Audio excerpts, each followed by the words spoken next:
is a much simpler breed called a traghetto. There's no fancy ornamentation, no soundtrack either. And instead of one gondolier, there are two.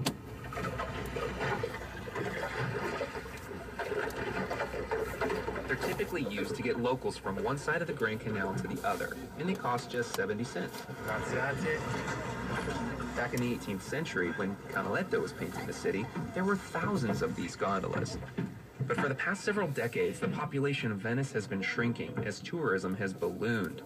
And as locals leave, the commuter gondolas have been going out of business. Now, there are only about 5 left.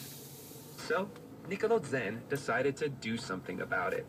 He's the director of a local boat museum. Ci siamo un po' consultati con un po' di amici. We bought an old gondola. We want to put it back in the water, get it up and running again, but give it to normal people to use. We couldn't afford to do it on our own, so we looked to Buona Causa.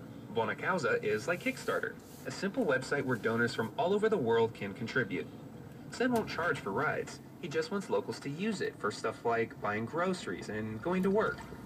Or maybe just a pleasure cruise. As he and a few volunteers step inside their fixer-upper, it becomes clear there's still a lot of work to do. Ecco, fate attenzione ai piedi. Don't be alarmed if water starts to ooze in around your ankles. She's an old boat. But despite its cracking paint and worrisome leaks, there's an elegance to this boat's simplicity.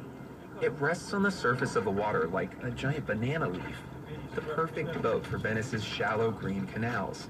And it shouldn't become a museum artifact, says Jane DeMosto, an environmental scientist with a heritage group called Venice in Peril. I think it epitomizes the issue for Venice of, is Venice going to be able to maintain itself as a living, thriving city, or is it slowly going to fade into a theme park type place? And so having the traghettos saved on a pedestal is one thing, but being able to get that traghetto working again, ferrying people back and forth, would have much greater significance.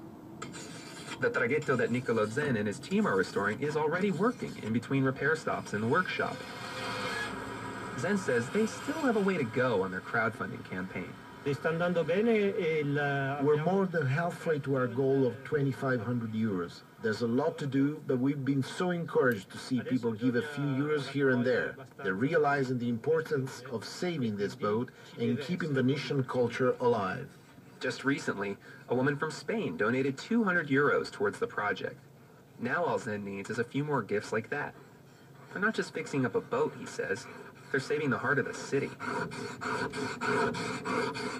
For NPR News, I'm Christopher Livesay.